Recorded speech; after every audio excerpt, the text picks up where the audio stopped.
Where do you fall in there? Shortly before he became president? How did you get to know each other?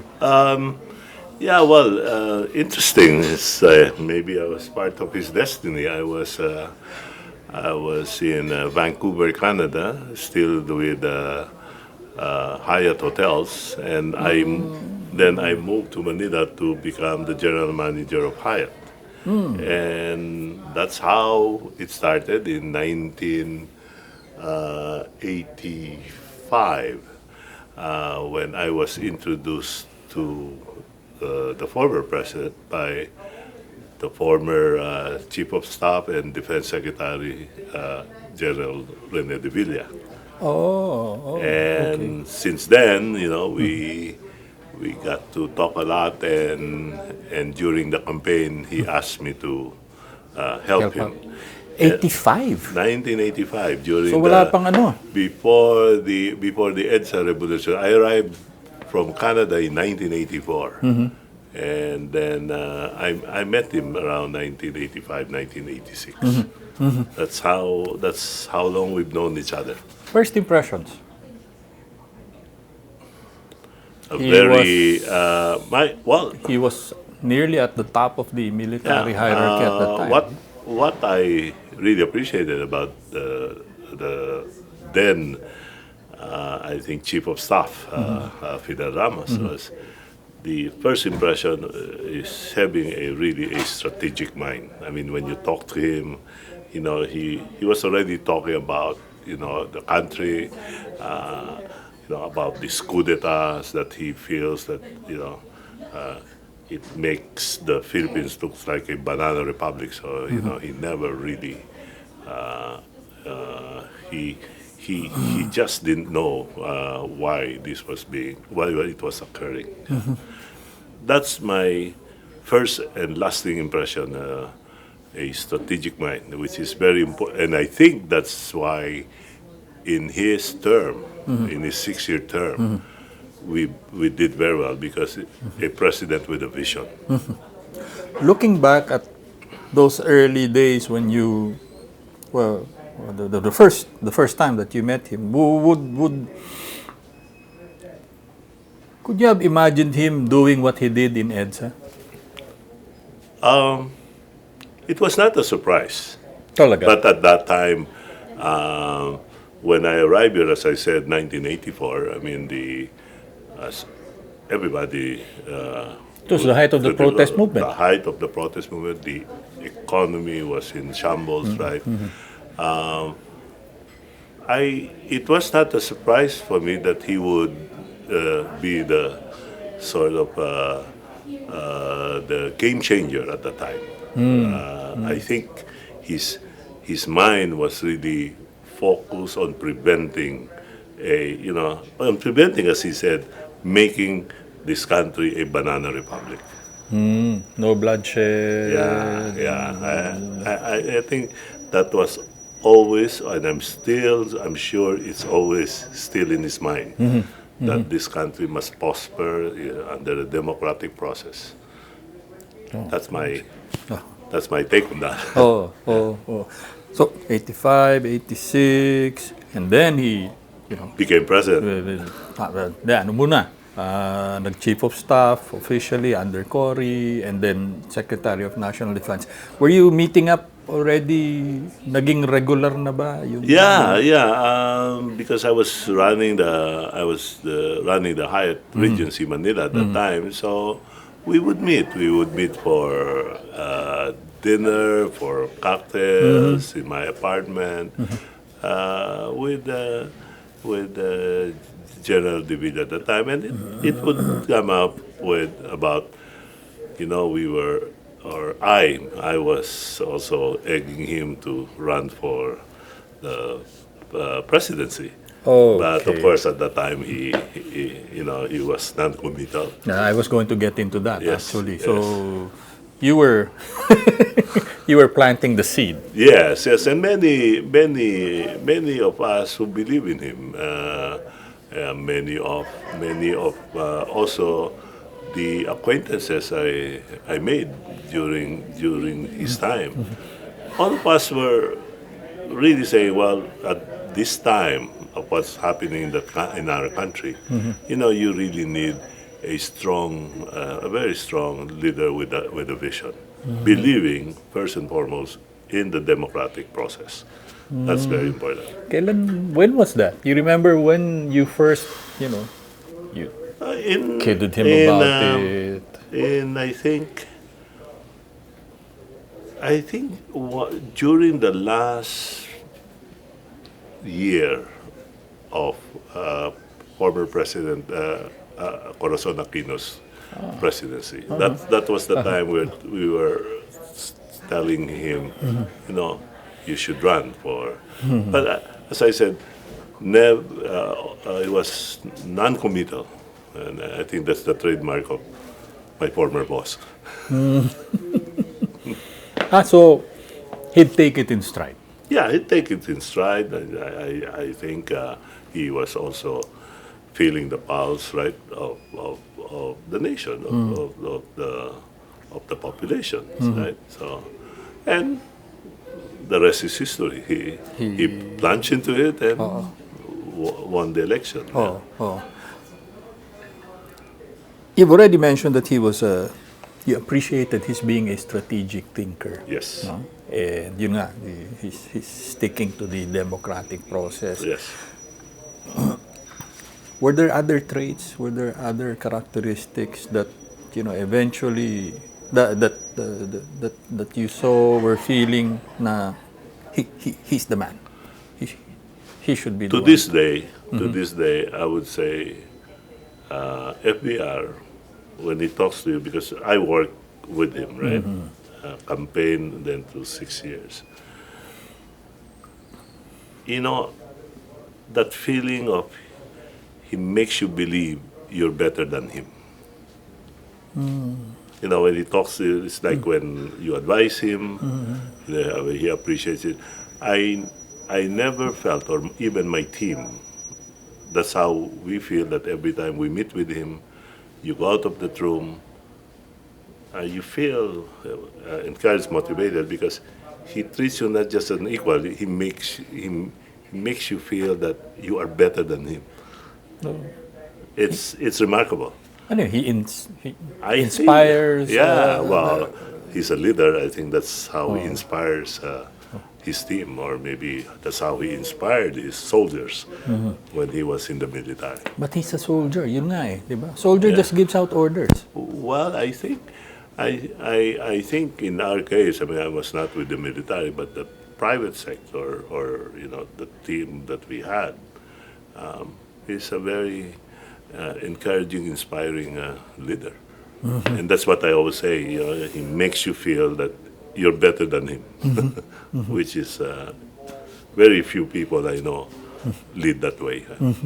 So what eventually tipped the balance?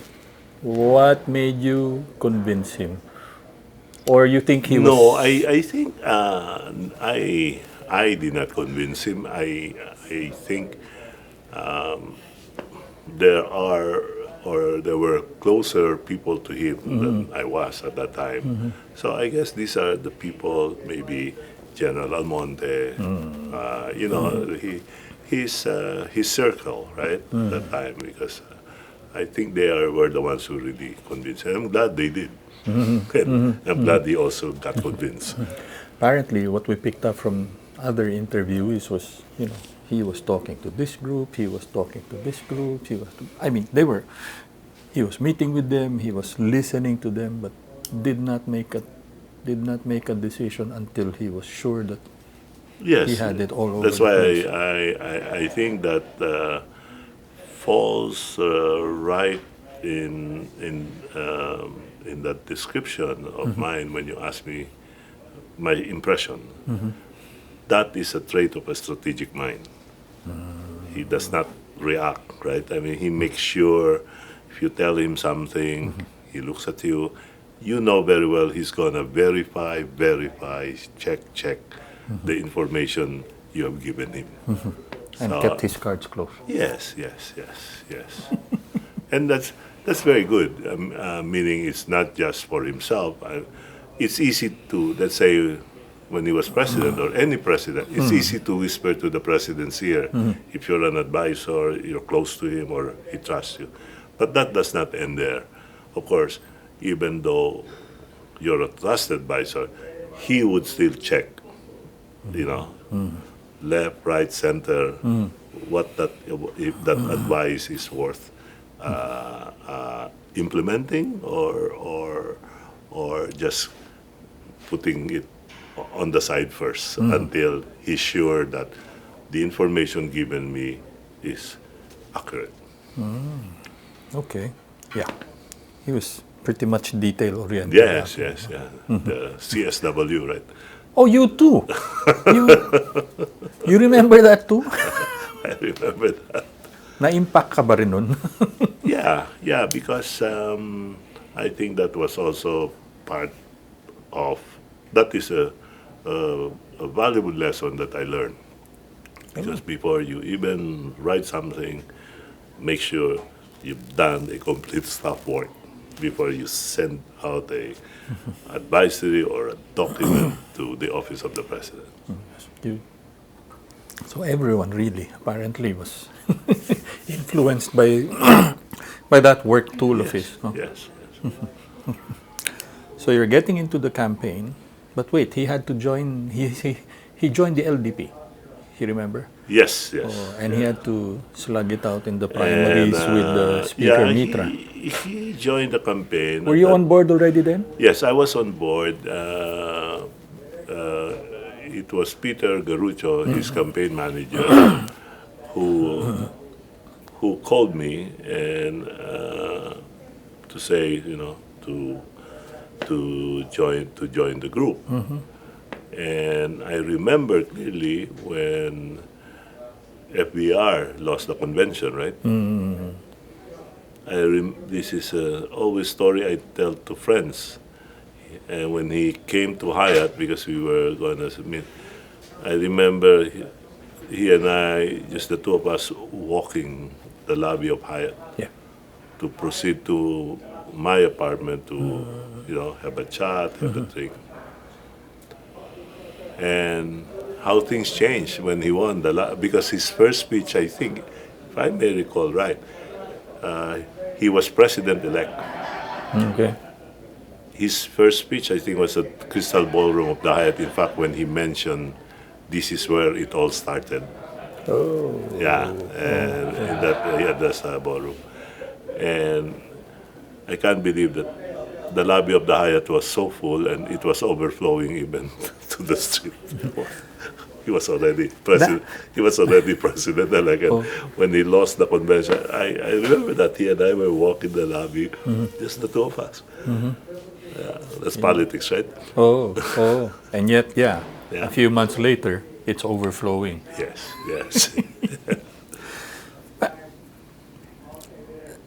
I guess that was the lowest point, no? Oh, definitely. Not only that, there was a time during the campaign when, when we were looking at the surveys. The numbers. It was the numbers. It was a very, very tight race, as everybody knows. Me and the late Senator Miriam Santiago. So those were not easy days because you really have to make sure that it's a close fight, but you just have to make sure you keep the numbers and you maintain it, and then maybe gain some more towards election day. You got to run scared. Of course. And I think that strategy really worked. But what was he like? I mean, you said he inspired people. Yeah. Was that the same kind of approach he did during the campaign, despite all the challenges? No political machinery, no solid, hardcore support groups, but how did he? I think during the campaign is you really appreciate that this man is not the typical candidate. He would take time to explain in different dialects or what his programs were. And I think people started to listen. It was timely. I think his strategy was timely because at the time the country was quite divided. Remember, because of the coup, the Yeah. coups. It was a. I think I think President Aquino was a transition president. I mean, after Marcos, it was not easy. So then, after whoever won the presidency, after the Mrs. Aquino, I think it was more difficult to be the successor. Remember, you had problems on Power. well, the economy. The economy. You had, because not the fault of President Aquino. I mean, during her time, the attempted the coup d'états, etc. No matter what you do, the economy will be up, and then one major attempt, right, Down na naman. comes down again. With President Ramos, I think having that in mind, I think that's the first thing. Remember, again, please, I think the first executive order was recognizing the Communist Party of the Philippines, right? I think so. One of the If first yeah, one ones, of the yeah. first. And it's all meant to stabilize the country. And, in those 6 years, no coup attempt was None at all. none at all. And that's what, again, I'm saying, a strategic mind, a man with a vision, and he really strategized on how to get this country moving, unite, and then just gain back the respect, as he says. Not him, but even the international press, media, Community. Yeah. that we were no longer the sick man of Asia. Yeah. Remember that? Yeah. And that's one major achievement. Yeah. From sick man to tiger cub. Exactly. I'm interested in finding out how you reshaped his image, how you figured out how to market his character. Stiff, dar, monotonous military type to politic. I think in the beginning, he correctly. I mean, when you try to become or when you want to be recognized again in the international field, and for the economy to improve, you need really the global market, right? That was his priority in his first 2 to 3 years. The crisis of the Flor Contemplacion That's had, I mean, he switched. He changed that image, and rightly so. He switched right away and say, well, let's do the social reform agenda. Let's talk about the less fortunate and address that. And instead, and then he devoted his time traveling across the nation, just like back in his military days. So he moved back there, and then the countryside, that started developing as well. That was a major shift when you talk about image. When he did the social reform, even the I think the focus of the cabinet clusters. Remember, he did the clusters and say, okay, if there is a concern in Mindanao, and it's a great management of the country in a way, and that's how he ended the presidency. may focus, ano? Yeah. Cluster, so focused yung development. May nakatutok talaga. No doubt. Perhaps I'll share with you when we were in Hong Kong for a visit, and I overheard an old Filipino band, right? was interviewed and he said, may gusto po pa kayong paabutin sa kay Presidente. I think naka-document yan eh. Sabi nung matanda na, sabi niya, Pangulong Ramos, marami pong salamat. Hindi na po kami nahiyang hawak ang Philippine passport. Okay. And that's very true. I heard that.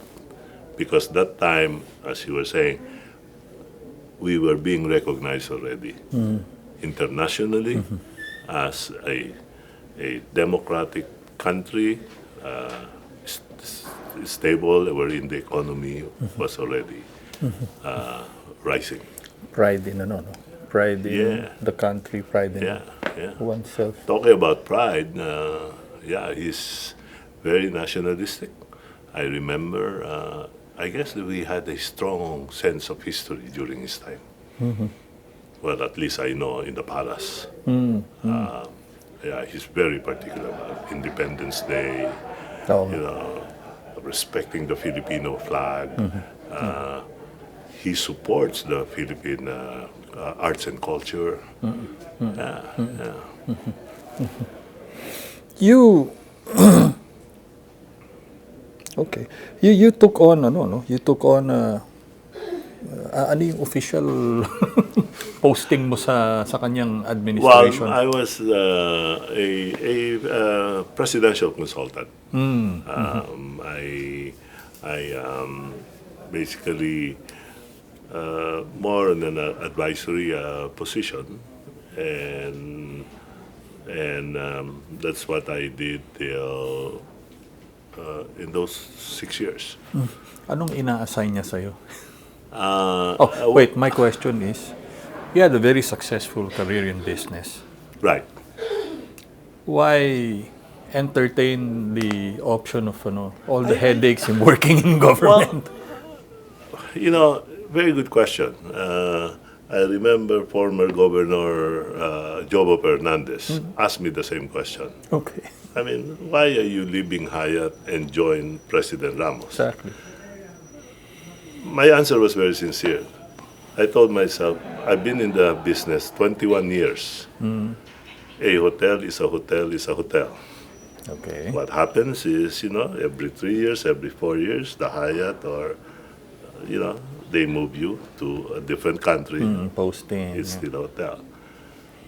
Again, I go back, maybe it was just an opportunity, an honor to be part of his destiny. And so when he asked me if I could help, so of course, Mr. President, then I resigned from Hyatt. Talaga, how did he tell you? How were you drafted? No, nothing. He said,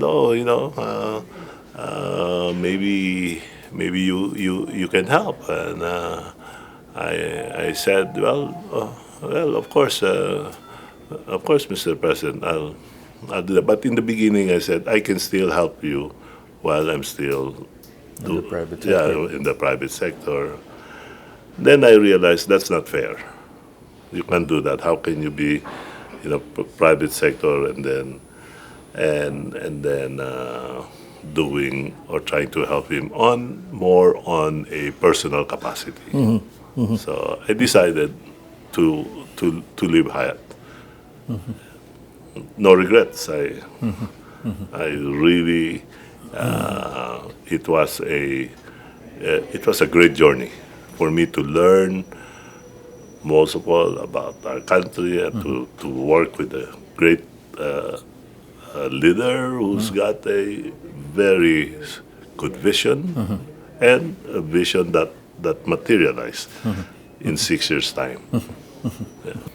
Tell me what you appreciated with the vision. Stability. Okay. I think the foundation of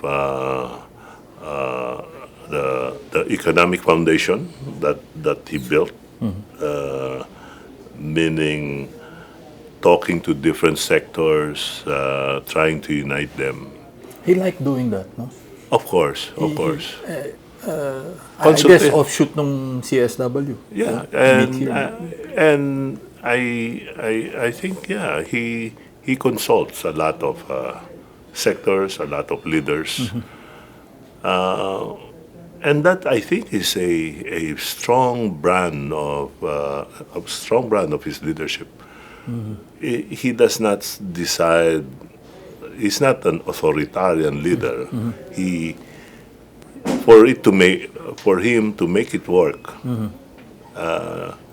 It has to be a team who will support, let's say, one vision, one project. He really develops the team, and I think the idea of clusters, cabinet clusters, great idea. So whether if it's in Mindanao, he has a cluster. If there's a crisis, that cluster moves No. quickly. He has these economic advisors.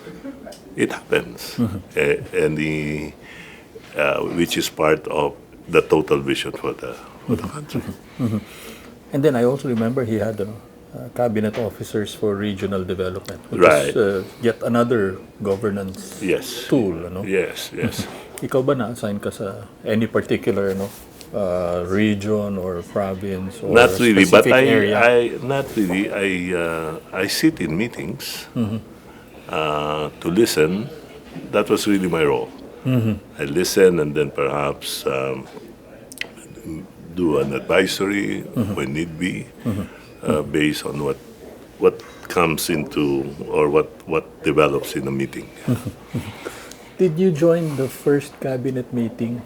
That was a few hours after being sworn in, if you remember. O hindi. No, I did not. Yung out of town, yung mga out of town Out of cabinet town, meetings. yes. Out of town, I would join the Out of trips, town but cabinet meetings. yeah, I would join the trips, but again, just as a listener, Yeah. not an active participant. But tell me your impression of bringing government to the provinces. It was, I think, the right time because the people, my impression, I think that was the people when they just felt that maybe they were forgotten. And I guess this is why they always think the happenings were only in Manila. Imperial Manila. I think the President FVR knew that, and I think he was really the first president to really go to the nationwide. I mean, if you saw his schedule, Yeah. it's brutal. I mean, he would hop from one place to the other, at one province to the other province in a day. But that is part of the success consultation with LGUs, the governors, the mayors. Because how can you run it when you're, let's say, as president, when you have other... So again, the team that he would develop to make that vision become a reality. And yet these were, if you remember, he had very little candidates starting out. No? These governors, these mayors, these congressmen were not even his party mates. Exactly. And as I said, I'm sure it wasn't easy because plus the margin was, during the election was Thin. very narrow and so it wasn't an easy beginning. As a businessman, tell me your impression or your view of the economy when he started, 92. Well, I think not just any businessman. I mean, everybody felt the power shortage, right? I mean, everybody felt that, from poor to rich, right? I mean, especially the poor when you have brownouts lasting half a day, No. 12 hours. I mean, we all know that. And of course, it impacted the economy so much, and then the poor suffers more, right? Because no jobs, or even when you were, you had a job then. Ano tawag natin yun? Yung parang casual, right? Yeah. The factory closes because there's no power. Yeah. That's I think was a serious impact. Not really more on business, but how it affected the poorest of the poor. And I think that was really in his mind. That was That's a why he challenge. had the President FVR there negotiated very fast to address that major cause for the slowdown in our economy. I think slowdown is a kind word. Yeah, we were in bad shape. Yeah. But eventually, So my impression really is, I think he knew that, he felt it, what it was doing to the provinces where you have the poor, the poorest of the poor. Manila, maybe maybe Metro Manila, they could withstand that, right?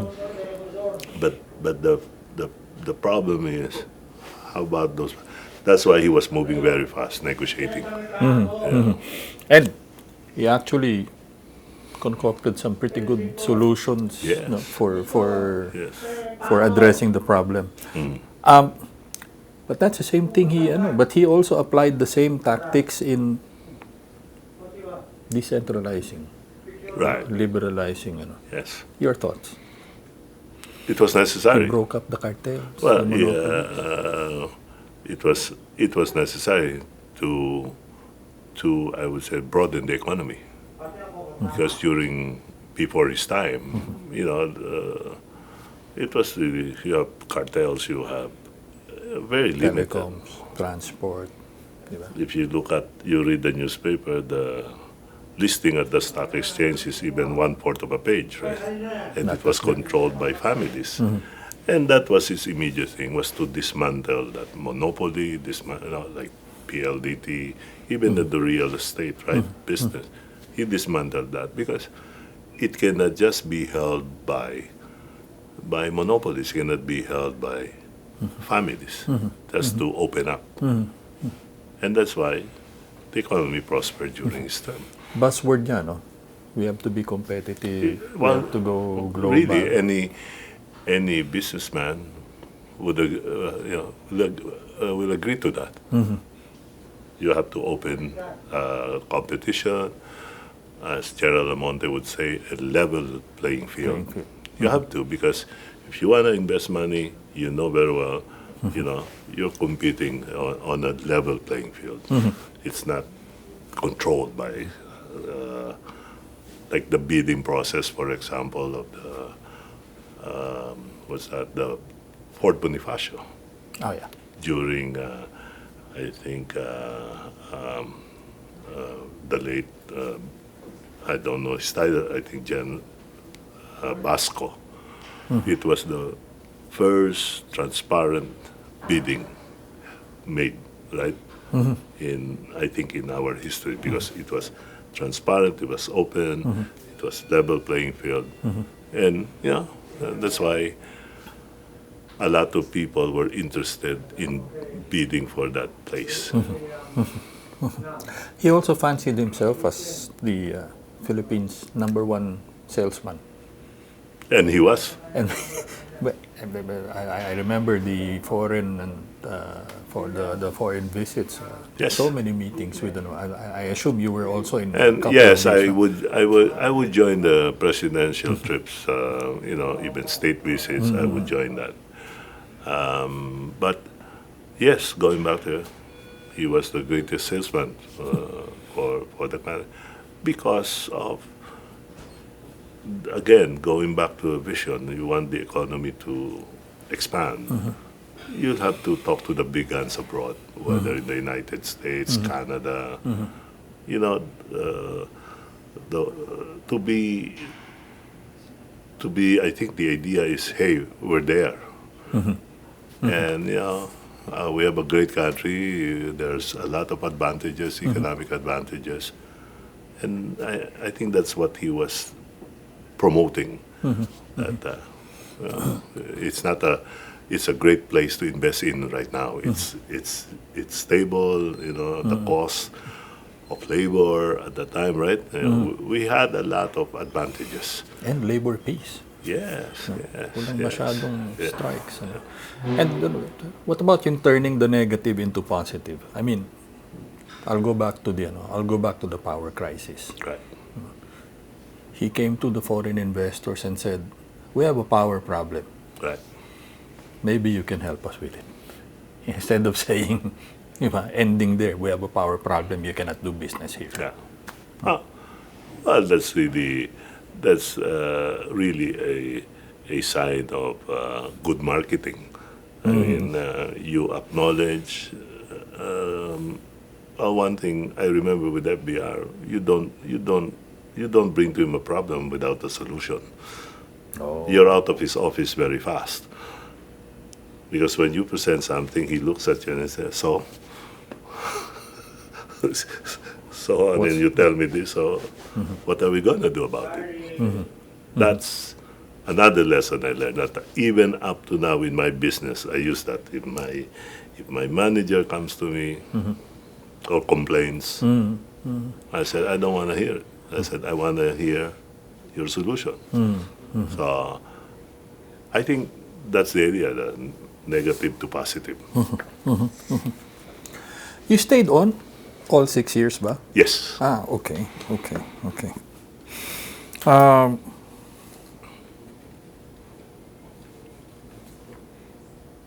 Did he have enough time? He had 6 years. Did he have enough time? So you're saying... No. I think, personally, 6 years for a bad president is quite long. Okay. 6 years for a very good president. And I'm not patronizing him, but I think he delivered results. And I believe too that remove politics, remove personalities, I think he delivered back to us the pride, right? That's very important. The pride of being a Filipino. And like my story, what I heard in Hong Kong from that old man, hindi na po kami nahiya na magdala ng Philippine passport. That is a statement that stays in my mind about him.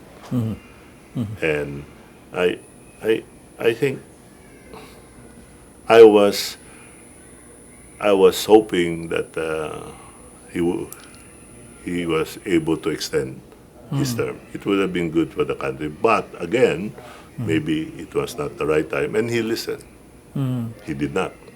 So I remember kasi there was, if you remember, there were moves to allow him yes, to amend the constitution, Yes, allow yes. him a second term. yes, Did you participate in that? I did not. Oh, okay. I did not. But towards the end, when I was reading the pulse of the nation, I felt he also made the right decision not to proceed. Because even if he got it, then I think the country would be divided again. And I'm sure that's how he thought. He didn't want to divide the country. He wanted to pass it on to his successor, who was President Estrada in the end. That here I'm giving you back a country that's united and the economy is stable. I think, I'm not reading his mind, but perhaps that was very strong in his mind. Yep. Because even when you ask him now about this, that, he will always talk about a democratic country. That it is the respect for the Constitution, etc., etc.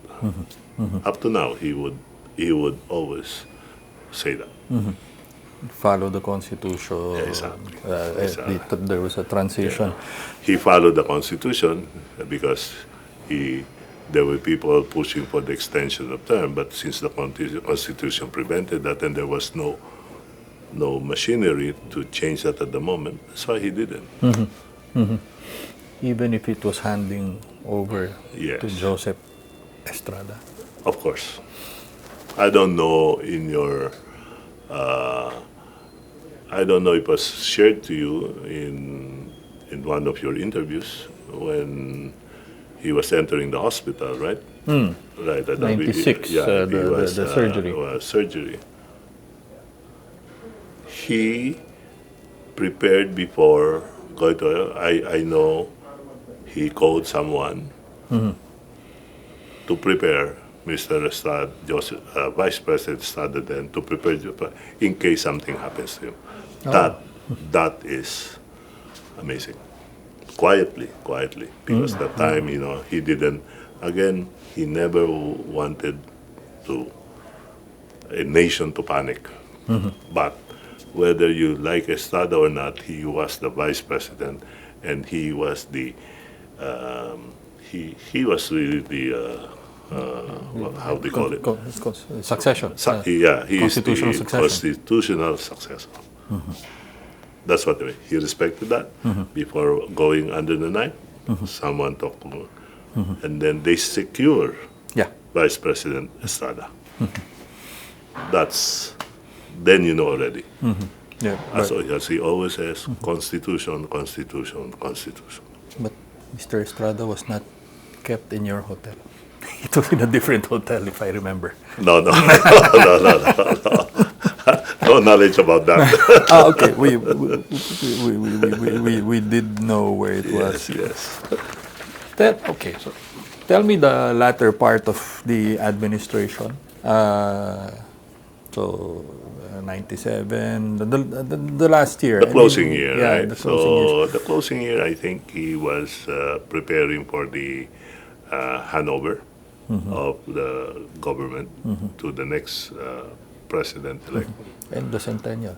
And of course, he was the centennial president. He focused on that. Again, going back, right? But the pride, the nationalism, that centennial was a major, project. The last year, I think it was more. It's ensuring a smooth turnover or handover to the next president of the country. Administration. Preparation for that. It's a smooth transition. And again, the ceremony, right? He followed it. What? It's nice. It's good to see. It's just in the United States, right? You ride together. Yeah, those are, details, but important. Symbols of a working... Symbols of a working democracy. Yeah. But did you get involved as well with the with the Lakas?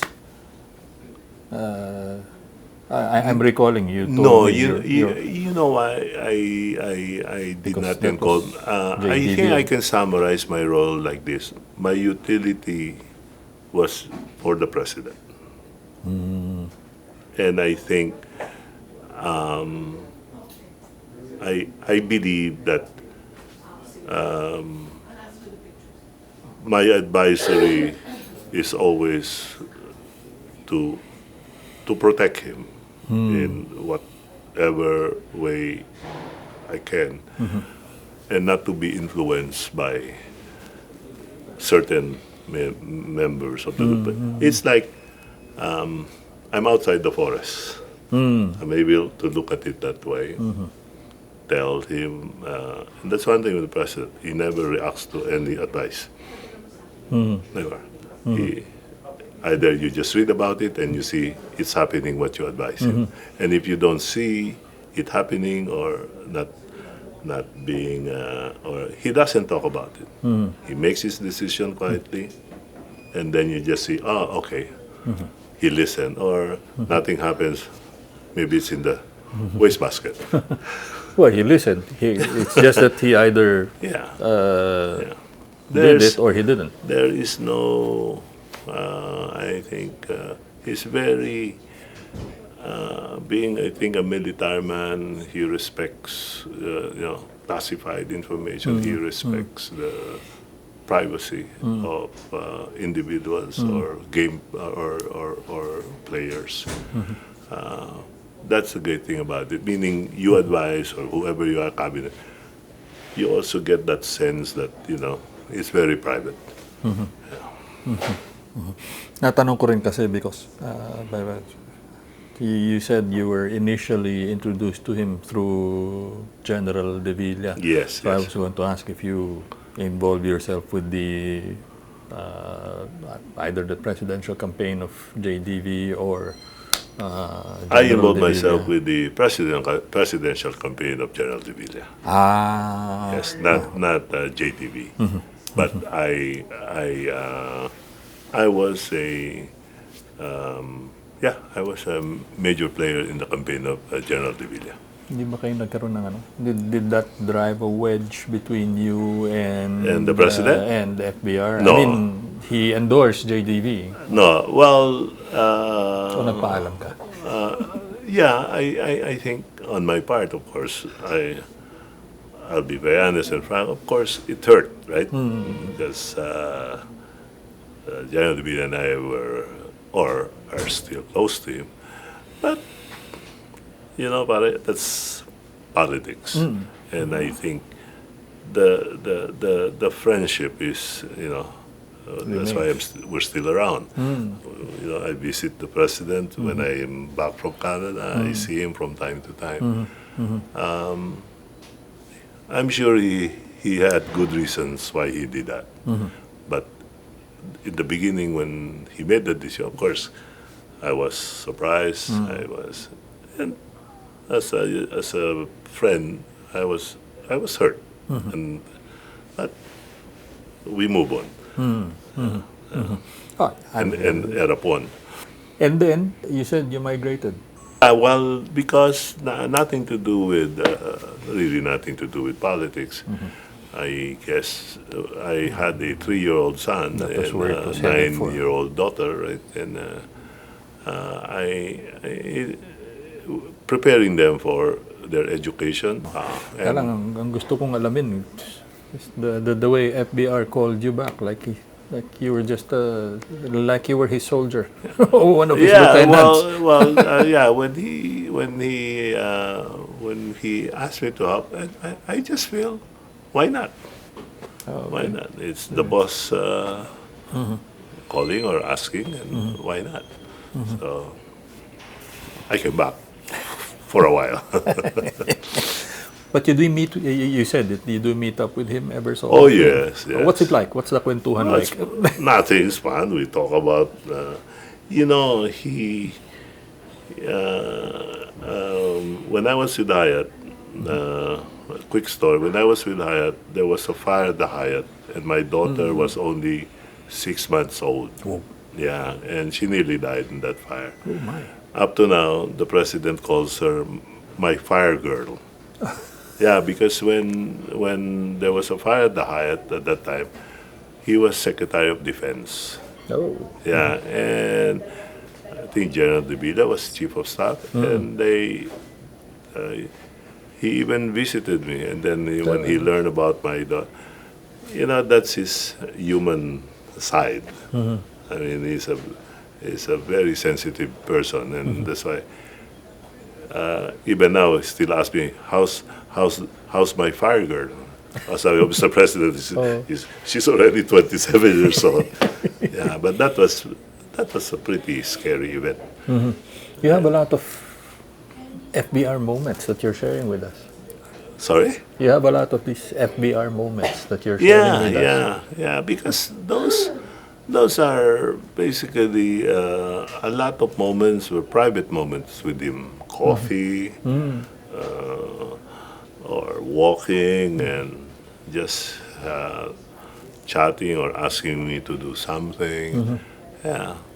These are not like official meetings. If ever I attend official meetings, especially like in Metro Manila, like MMDA before, because Mrs. Ramos, the Clean and Green program, Yeah, the past. I spent a lot of time there, meetings, when with him when he will call the mayors. So initially, that's what I was doing. That's why a presidential consultant for Metro Manila affairs. NCR. Because for him, it was very important also, the cleanup. Remember? A lot of things that were not attended to due to other concerns. I think he immediately, as I said, power the clean and green of Mrs. Ramos. So yeah, golf, golf Oh, yeah, here golf and there. too. Yeah, I'm not a great golf player. That's why he always laughs when I play with him. But I like the way you had your relationship with him. It was, I'm feeling casual but very, very Yes. open, and Yes, you were, I guess, very frank with each other Yes, in your yes. exchange. I think also.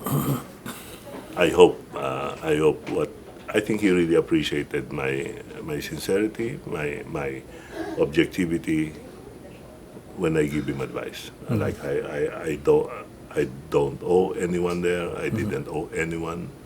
So I would be very direct Talaga, he called it as it is. as it is. As it is. How did it feel like to be, I mean, close to his heart and having his ear? I mean, how many of you were like that? Oh, I can count only, I think I don't know how many we were. I think It's it's a very, not. very exclusive club. So. I know I belong to the. We had the Wednesday group. Yep. And really, it's an honor. And these are the closest advisors, right? How does it feel? It's scary. Yeah. Because you know your responsibility.